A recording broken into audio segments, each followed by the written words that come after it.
Bonjour, je suis Eman Kakpo et c'est un plaisir pour moi de vous retrouver pour cette série de vidéos que nous appelons Tips pour les top managers. Eh bien, une série de vidéos au cours desquelles nous allons pouvoir partager avec vous des astuces pour porter les enjeux de direction générale, que vous soyez DG, DGA, administrateur ou membre de comité de direction. Et les efforts que nous faisons constamment, et cela vaut la peine, eh bien, nous travaillons à nous assurer de ce que nous puissions rentabiliser nos entreprises. Qu'est-ce qu'on exige d'un comité de direction? Qu'est-ce qu'on exige d'une direction générale? Sinon, ce n'est la rentabilité, la rentabilisation d'un business. Mais le défi majeur est de savoir sur quoi il faut agir donc, du coup, pour rentabiliser le business. À cet effet, j'ai l'habitude de dire quelque chose de très important lorsque je travaille avec les dirigeants, avec mes équipes. Tout se détériore avec une marge commerciale insuffisante. Sachant que nous avons des niveaux de frais généraux donnés, parfois, ils sont incompressibles. Les charges sont incompressibles en général. Les charges fixes sont incompressibles. Oui, parfois on peut sortir de la gabegie et arrêter certaines saignées, ne pas perdre trop du temps d'argent sur des choses inutiles. Ça, c'est sûr.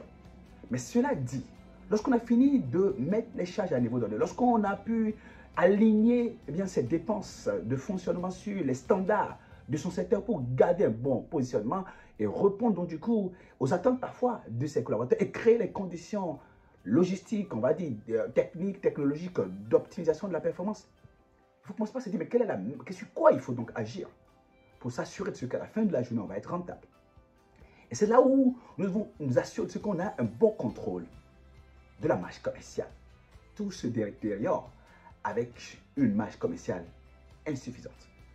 Et à partir du moment où nous ne dégageons pas une marge commerciale substantielle pour couvrir nos frais généraux et nos charges de façon générale, de manière à pouvoir avoir un excédent brut d'exploitation, dégager un résultat d'exploitation substantiel, aucun effort d'optimisation ne peut nous aider.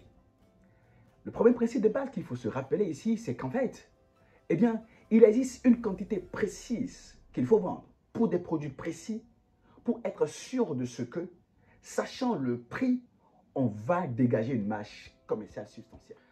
Alors, imaginons un instant que je souhaite dégager un résultat d'exploitation de 500 millions et que tout étant égal par ailleurs, je vais extrapoler. Mes frais généraux sont, on va dire, de 800 millions.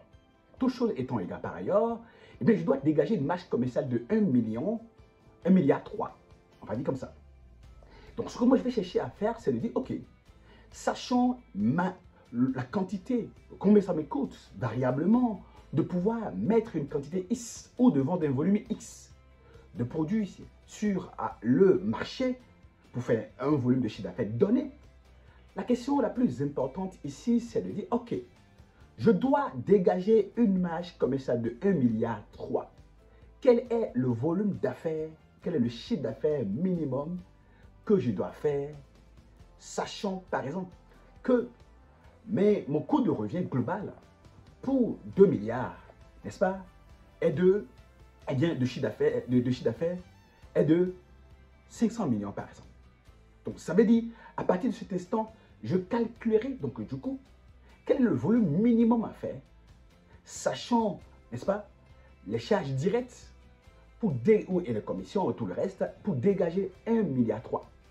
Donc l'acrobatie va être faite sur le volume à générer, le volume de chiffre d'affaires. La deuxième chose importante, lorsque je veux être rentable, en travaillant donc du coup sur la marge commerciale, en m'assurant de ce que je puisse dégager la marge commerciale exigible. Je dis marge commerciale exigible ici parce que, sachant le niveau de frais généraux et sachant le résultat d'exploitation que je vais avoir, je me fixe un montant de marge commerciale exigible. À partir de cet instant, je vais commencer par travailler sur la qualité et la rentabilité du portefeuille produit de façon générale. Donc, à cet effet, je vais décider clairement quels sont les produits qui ne sont pas rentables actuellement, dont soit je vais diminuer le volume vendu ou augmenter le prix, de manière à pouvoir vendre davantage les produits plus rentables, de sorte que de façon composite, je finisse par avoir un portefeuille rentable qui dégage ma marge commerciale exigible par exemple de 1,3 milliard. Et c'est cet exercice déterminant qu'il faut faire, rentabiliser le portefeuille. La plupart du temps, je vois les gens se débattent à vouloir, bien évidemment, travailler sur les frais généraux. Je dis encore une fois, ils sont à un moment donné, les frais généraux, quelque chose d'incompressible. Donc, il vaut mieux optimiser le portefeuille. Vous dites, quels sont les produits pour lesquels on doit diminuer donc du coup la quantité vendue, le volume vendu. Et si nous ne pouvons pas diminuer ou on ne peut pas se faire du business sur d'autres produits, comment faire pour habilement augmenter le prix?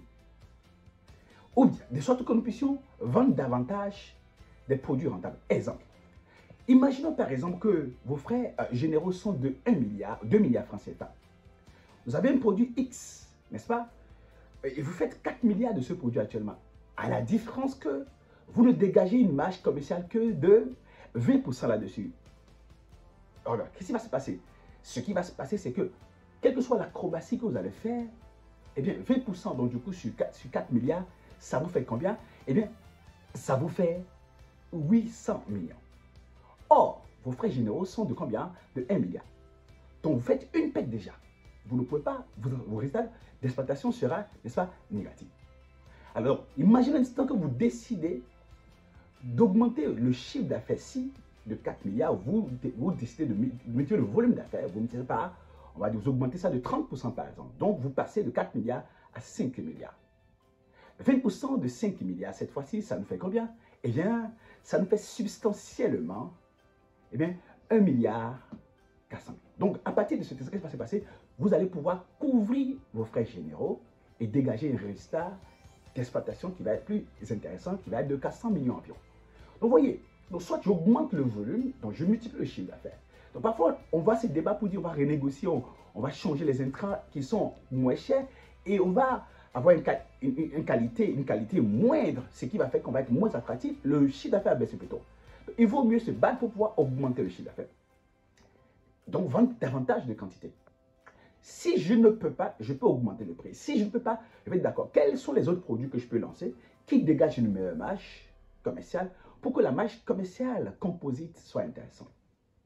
Le dernier point sur lequel je veux chuter, c'est que oui, on peut décider de vendre de façon non rentable. On peut décider de perdre de l'argent. Je peux décider parce qu'un client, il est intéressant, je dois l'avoir dans mon portefeuille. Il peut décider de perdre de l'argent sur lui. Mais il achète un produit X et il peut acheter un produit Y. Sur le produit X, je paie 10%. Mais il faudrait absolument que je le convainque d'acheter simultanément le produit Y. Sur quoi, par exemple, je gagne 60%. De sorte que quand je fais le point du volume d'affaires fait avec lui, je dégage une marge satisfaisante. Ou bien je dois savoir exactement sur quel client, dans quel segment, sur quelle affaire je vais donc du coup compenser les pertes réalisées sur ce client. Donc, et c'est cette acrobatie constante qui fera que je vais atteindre à la fin de la journée la marge commerciale exigible, sachant le niveau de mes frais généraux pour dégager un résultat d'exploitation qui soit satisfaisant. On va se retrouver la prochaine fois pour parler davantage d'optimisation et bien de la performance d'entreprise.